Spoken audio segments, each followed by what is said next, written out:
Hello and welcome to the program. I am your host here on Health Professional Radio. Glad that you could join us today.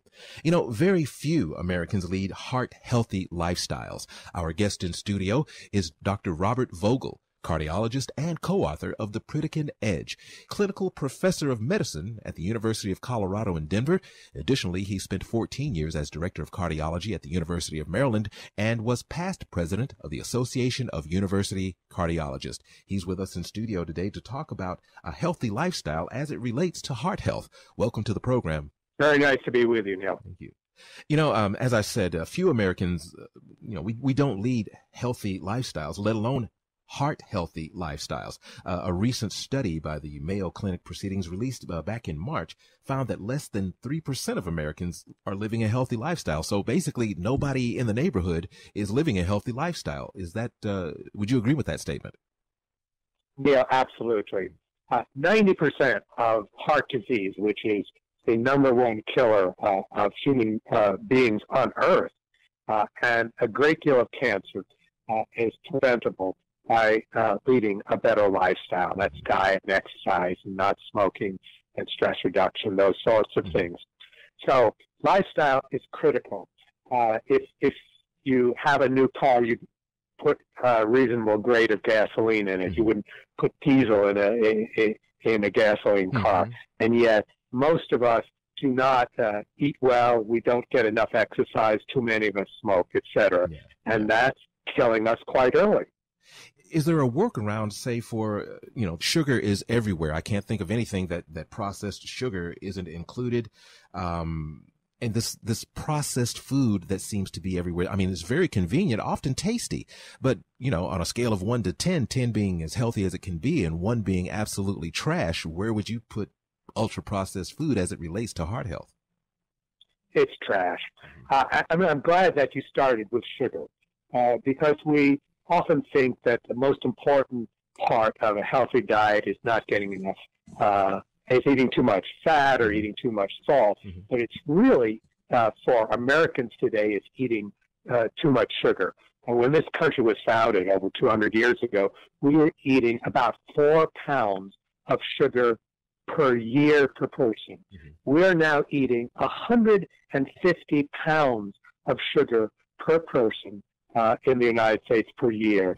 Wow. And our teenagers are eating 250 pounds of sugar per person per year, an unbelievable amount of sugar. Wow. And sugar leads to diabetes, and sugar leads to high blood pressure, and sugar leads to obesity. And so it is our number one problem from a dietary point of view right now. Now, you're the author of The Pritikin Edge. Talk about The Pritikin Edge, and does this book address this sugar consumption problem that we have? Yes.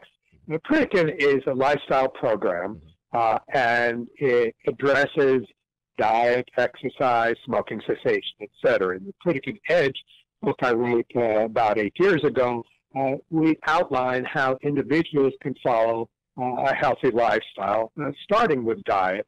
And one of the things that is critical is that whatever carbohydrate you're eating, and we all need and should take in carbohydrate, should be what we call complex carbohydrates. It should be whole grains. It should be from fruits and vegetables.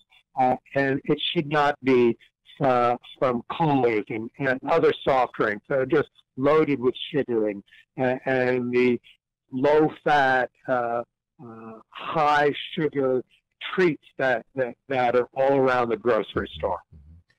Do you find that there are different methods necessary when trying to reverse a person's poor eating habits? We talked about our teenagers eating almost double in sugar what our average adult is eating at 150 pounds a year, 200 pounds a year for our teenagers. The mindset is different. The outlook on life is different. How do you approach the conversation when telling someone that the best thing that they need to do for a heart healthy lifestyle is to change based on their age? Well, it's to set a good example at home. We know that kids are actually the best people in changing lifestyle. We older folks are kind of set in our ways, and And so when we have heart trouble, it's important that we change, but it's difficult for us. So kids are more malleable, and kids are interested in learning about their bodies and learning about their hearts and learning the connection between what they put in their bodies and how they're going to live. So actually, I think kids are easier to change, and they have to be brought up in a way that shows that good, healthy food can be tasty and filling and beneficial. And so many of the most successful programs have actually started with kids.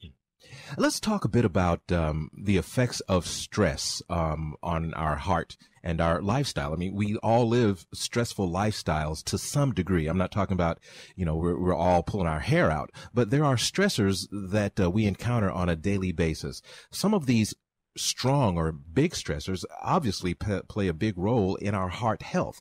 What are some of the effects of stress on the heart? Stress is very important. I want to make it clear, stress is different from being busy. We know that if you're president of a corporation, you may be very busy, or maybe you run a radio station and are very busy. But that's not what stress is. Stress is really not having options. So the individual who's out of work is actually more stressed than the individual who has a high-paying, very busy kind of job. So stress is often not well understood. If you have a busy lifestyle, your kids are running around and all these things, that's a healthy kind of thing. If you have all different kinds of problems with regard to money or health or employment, that's a real stress. So stress in that form then leads to poor eating, and often to lack of exercise. Blood pressure goes up, and cortisol gets secreted, and you're more likely to become a diabetic, and heart disease ensues. So stress is very important. It should not be confused with being busy. How often do you, in your practice, recommend some type of counseling in order to deal with some stressors? I mean, one person's stress may not be another person's stress, but once you identify as their caregiver that a little bit of mental health might do them some good, how often do you say that is a part of the lifestyle change? We always say that stress reduction is an important part of lifestyle. It's diet, it's exercise, it's smoking cessation, and it's stress reduction. Those are the pillars of a healthy lifestyle. But you make a very good point, Neil, and that is that how I respond may be different from the way somebody else responds to a particular circumstance. Some people like to talk in public, but some people find that very stressful. So we all respond differently. I like to fly. I get in an airplane, and it's relaxing to me, and I fall asleep, I read a book or whatever. Other people are nervous the whole time they're up in the air. So we all respond differently. You're a preventive cardiology consultant to the National Football League. Do you find that convincing athletes to live a healthy lifestyle, I mean, it goes without saying, if you're an athlete, you're living a healthy lifestyle. Are you more focused on the stress, the physical stress in athletes as far as preventive cardiology is concerned, or are you less likely to start talking about nutrition where they're getting all that information from other sources? Well, athletes, even in the NFL, encompass a whole spectrum of different kinds of individuals. And what's nice to know is that the lifestyle that the players are now living is quite a bit better than it used to be. Only 0.5%, 1 in 200 smoke today, compared to over 20% for American average young man. So some of the things that they do, they get more exercise, and they generally eat better at the present time. It's also one of the kind of wives' tales that football players die at 50 or 60 years of age. Actually, they don't. They have reduced mortality, and that's been shown in a number of studies. So some of the things that they do, which they get a lot of exercise, that's very clear, and exercise is clearly good for the heart. They are eating a better diet, and they don't smoke. And these are things that we really want to connect with preventing heart disease. So some of the things that they do are quite good. Some are not. When they stop playing football, many of them don't exercise as much as they obviously did. Their weight may go up. Some of them lose weight. Some of them gain weight. So it's a wide spectrum. And we work with the football players and teach them about the long-term healthy lifestyle issues. Many of them now understand it much better than they used to. So it's a good group to work with. Absolutely. Great information. Very interesting. It's been great having you here with us today, Bob. Thank you, Neil. It's been very nice speaking with you. You've been listening to Health Professional Radio. I'm your host, Neil Howard, and we've been in studio today with Dr. Robert Vogel, clinical professor of medicine at the University of Colorado, Denver, talking about heart health, leading a healthy lifestyle, the importance of reversing unhealthy habits, and some of the stressors that need to be addressed as part of a healthy heart lifestyle. Transcripts and audio of this program are available at healthprofessionalradio.com.au and also at hpr.fm, and you can subscribe to this podcast on iTunes.